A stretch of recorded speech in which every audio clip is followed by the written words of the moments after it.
নতুন নতুন রান্না ট্রাই করতে ভালোবাসেন কিন্তু সময়ের অভাবে করা হয়ে ওঠে না? অনেক ব্যস্ততা, তার মাঝে অল্প সময় যদি পছন্দের রান্নাটা করা যেত তাহলে কেমন হতো? সেই জন্যে চটজলদি রেসিপি নিয়ে হাজির হয়ে গেলাম আপনাদের সামনে, তাসনুভা মোহনা। ওয়েলকাম করছি এক্সপার্ট ডিশওয়াশ মাই কিচেনের আজকের পর্বে। আজকে আমাদের সঙ্গে যে অতিথি আছেন তিনি কেকপিডিয়ার ওনার। বেকিং করতে ভীষণ ভালোবাসেন এবং ভ্যারাইটিস সব রান্না ট্রাই করতে তো ভালোবাসেনই। তো চলুন কথা বলি তাসলিমা হকের সাথে। কেমন আছেন আপু? অনেক ভালো আছি, আপনি কেমন আছেন? খুব ভালো আছে। কি খাবো বলেন? আজকে খাবো চিকেন আলফ্রেডো পাস্তা। তো রান্নাতে তো যাবোই, তার আগে আলফ্রেডো পাস্তা তৈরি করতে কি কি লাগবে সেগুলো দর্শককে জানিয়ে দেই। তো চলুন দর্শক, আজকে এক্সপার্ট ডিশওয়াশ মাই কিচেনে চিকেন আলফ্রেডো পাস্তা বানাতে কি কি লাগছে সেগুলো একটুখানি দেখে আসি। চিকেন আলফ্রেডো পাস্তা তৈরি করতে আমাদের যা যা লাগবে: মুরগির মাংস লম্বা পাতলা করে কাটা হাফ কাপ, সিদ্ধ করা পেনি পাস্তা 2 কাপ, বাটার 50 গ্রাম, ময়দা 50 গ্রাম, তরল দুধ 2 কাপ, কালো গোলমরিচ গুঁড়ো 1 চা চামচ, লবণ পরিমাণ মতো, চিনি স্বাদ মতো। চিকেন আলফ্রেডো পাস্তা, পাস্তা তো হরেক রকমের হয়ে থাকে, এটা আবার কি ধরনের পাস্তা? চলুন না তাহলে তাসলিমা আপুর কাছ থেকে জেনে নেই কিভাবে রান্না করতে হবে চিকেন আলফ্রেডো পাস্তা। শুরুতে কি করতে হবে আমাদেরকে? প্রথমে আমি চিকেনটা একটু ভেজে নিব। আচ্ছা, ভেজে নেব। আমি একটু সাদা তেল দিয়ে দিচ্ছি।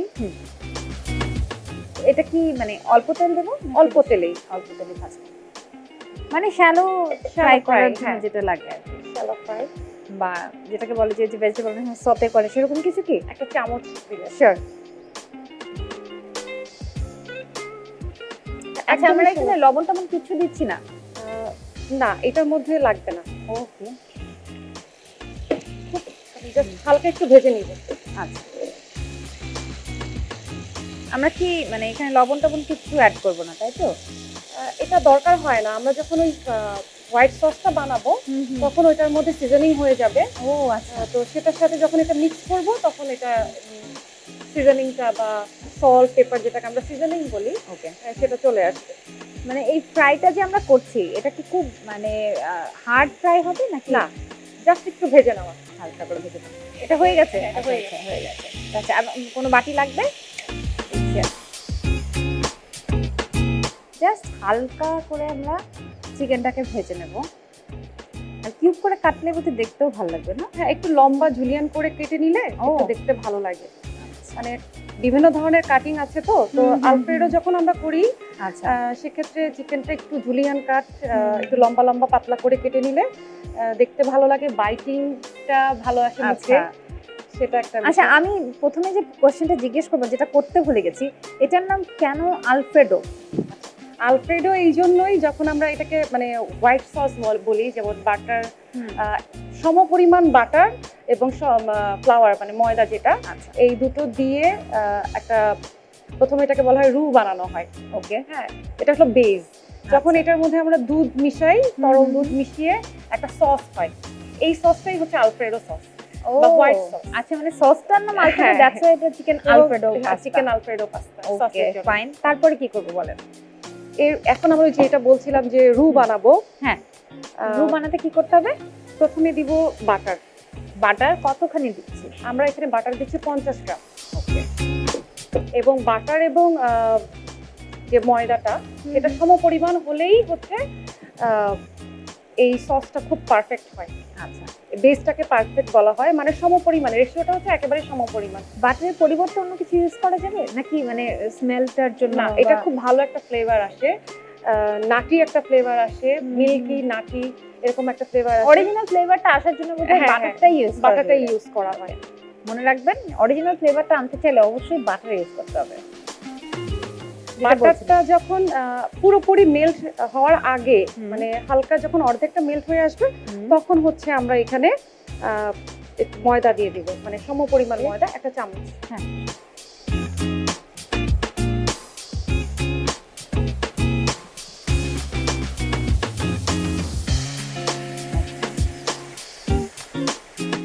এই হোয়াইট সসটা আমার খুব দেখার ইচ্ছে ছিল যে পারফেক্টলি কি করে এটাকে রেডি করতে হয়। মানে কখনো দেখা যায় গ্রেভিটা একটু বেশি ঘন হয়ে যায়, কখনো একটু বেশি হালকা হয়ে যায়।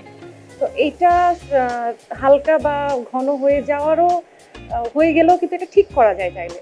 আচ্ছা, যখন ঘন হয়ে যাবে তখন যেহেতু এখানে আমরা দুধ ব্যবহার করব তখন একটু দুধ মিক্স করে দিলে এটা কনসিস্টেন্সিটা ঠিক চলে আসে। ওকে। আর যখন একটু বেশি পাতলা হয়ে যাবে তখন আবার একটু বাটার একটু ময়দা আবার একটু মিক্স করে দিলে সেটা আবার একটু আগের জায়গায় ফিরে আসবে। দেখেন এটা সমপরিমাণ হওয়াতে যে এরকম একটা কনসিস্টেন্সি আসবে। আচ্ছা, এটা আমরা যে কোনো ধরনের পাস্তা দিয়ে করতে পারি না, মানে পেনি পাস্তা বা এখন যেটা আছে? হ্যাঁ, এটা পেনি পাস্তা, এছাড়াও অন্য যে কোনো সাদা পাস্তা দিয়ে করা যাবে। আচ্ছা, অনেক সময় নুডলসও ব্যবহার করা যায়। আচ্ছা, এখন এই দিয়ে দেন, আমি এই পর্যায়ে আমি একটু করে দুধ দিয়ে দিব। অলরেডি কিন্তু ফ্লেভার আসতে শুরু করেছে। নাড়তে থাকবো না? নাড়তে থাকতে হবে, একদম মানে কন্টিনিউয়াসলি নাড়তে হবে। ও আচ্ছা, না হলে কিন্তু লাম্পস চলে আসবে। আচ্ছা, দেখেন এখন দ্যাট যখন ইজ দ্য সিক্রেট। এখন একটুখানি ঘন হয়ে আসছে তখন আমি আবার একটু দুধ দিয়ে দিব। মানে এটা ক্রমাগত নাড়তে থাকতে হবে, তা নাহলে তো এটা চলে আসবে। এরপরে কি করব? এরপরে এই পর্যায়ে আমি এখানে দিয়ে দিব কালো গোলমরিচের গুঁড়ো, ওকে, ব্ল্যাক পেপার। এটা যার যার টেস্ট অনুযায়ী হয়। সাদা গোলমরিচ দেওয়া যাবে? হ্যাঁ, সাদা গোলমরিচও দেওয়া যাবে। কালোটা কেন ইউজ করছি? স্ট্রং ফ্লেভার এই জন্য? একটু স্ট্রং প্লাস হচ্ছে টেক্সচারটা একটু ভালো দেখানোর জন্য। আচ্ছা, এটা কিন্তু পুরোটা একটু সাদাটে টাইপের। হ্যাঁ হ্যাঁ, মিল্কি যেহেতু সাদাটে টাইপের, কালারটার মধ্যে একটু ভ্যারিয়েশন আনার জন্য। আচ্ছা, সিজনিং করছি। সিজনিংটা সল্ট দিব স্বাদ মতো, টেস্ট বুঝে। তারপর আমরা যে পরিমাণে রান্না করছি সেই পরিমাণ বুঝে দিতে চাইলে আমরা বোধহয় 1 টিস্পুনের মতো, হ্যাঁ 1 টিস্পুন বা টেস্ট বুঝে দিলেই হয়। এখানে একটু চিনি দিচ্ছি, একটু সুইটনেস এবং একটু ব্যালেন্সিং এর জন্য।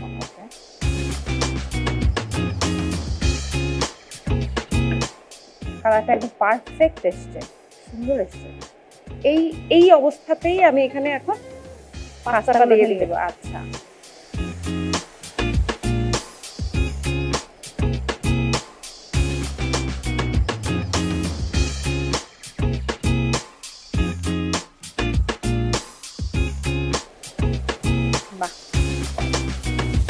এই পর্যায়ে চিকেনটাও দিয়ে দিব।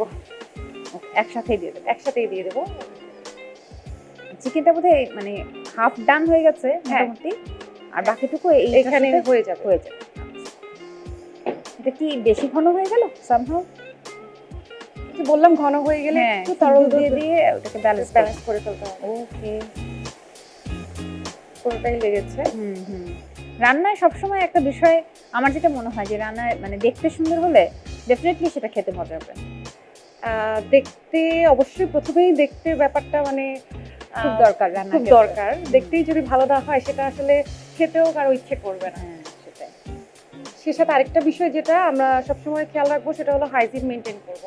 ডেফিনেটলি রান্নার ক্ষেত্রে হাইজিন মেনটেন করা এবং তাপমাত্রা বজায় রাখা সেটা খুবই জরুরি হয়ে যায়। ওকে, তাহলে মনে হচ্ছে তো আমাদের পাস্তা রেডি। পাস্তা রেডি হয়ে গেছে, জাস্ট এখন সার্ভ করার পালা। ঠিক আছে।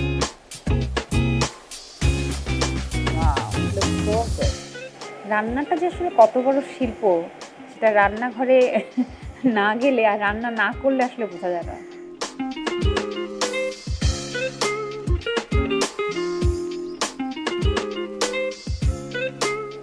সস দিয়ে দিচ্ছি। হ্যাঁ, সসের সাথে যে কোনো ধরনের ফুড আমার খুব পছন্দ।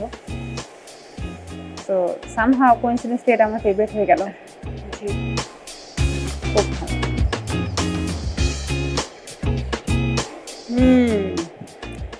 মানে পিৎজা ভাব চলে এসছে। হ্যাঁ, অলিভস হচ্ছে ডেকোরেশনের জন্য বা গার্নিশিং এর জন্য একটু অলিভ, হ্যালাপিনো হতে পারে, চেরিও দিয়ে একটু জাস্ট ডেকোরেশনের জন্য আমি একটু দিয়ে দিচ্ছি।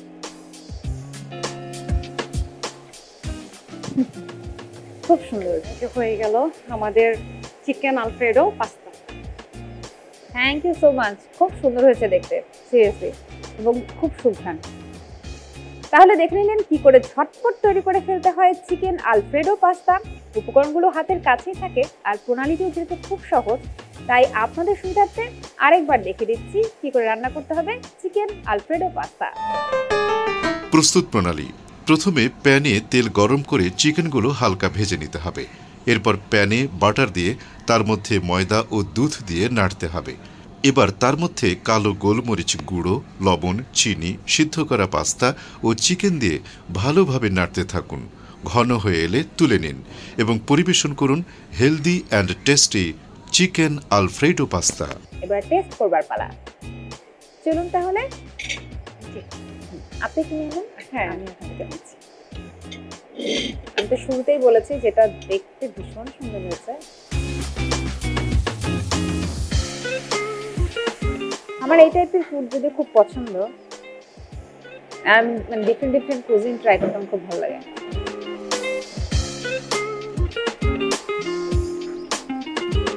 আপনি হয়তো ভাববেন যে আমি কেন কিছু বলছি না খেয়ে। বেশি মজা হলে শুধু খেয়ে যেতে হয়, কথা বলতে হয় না। It's really good. আমি প্রথমটাই ভেবেছিলাম যে চিকেনটা হালকা সতে করা হলো, সেটা ঠিকঠাক মতো বয়েল হলো কিনা একটা টেনশন থেকে যায়, বাট খাবারের পর বুঝলাম যে না, একদম পারফেক্ট, ওয়েল কুক, একদম ঠিকঠাক হয়েছে। দারুণ, thank you so much Asmin আপু, খুব ভালো ছিল। ভিউয়ার্স, দেখে নিলেন চিকেন আলফ্রেডো পাস্তা কি করে বানাতে হয়, আর টেস্টটা তো দারুণ হয়েছে, সেটা বললেনই। আপনারাও তাহলে তৈরি করে ফেলুন এবং আপনারাও চেখে দেখুন কেমন হয় আপনার রান্না করা এই আলফ্রেডো পাস্তাটা। নতুন নতুন রেসিপি দেখতে হলে এবং কম সময়ে নতুন রেসিপি ট্রাই করতে হলে অবশ্যই চোখ রাখতে হবে মাই টিভি পর্দায়। দেখতে হবে প্রত্যেকটি পর্ব এক্সপার্ট ডিশওয়াশ মাই কিচেনের।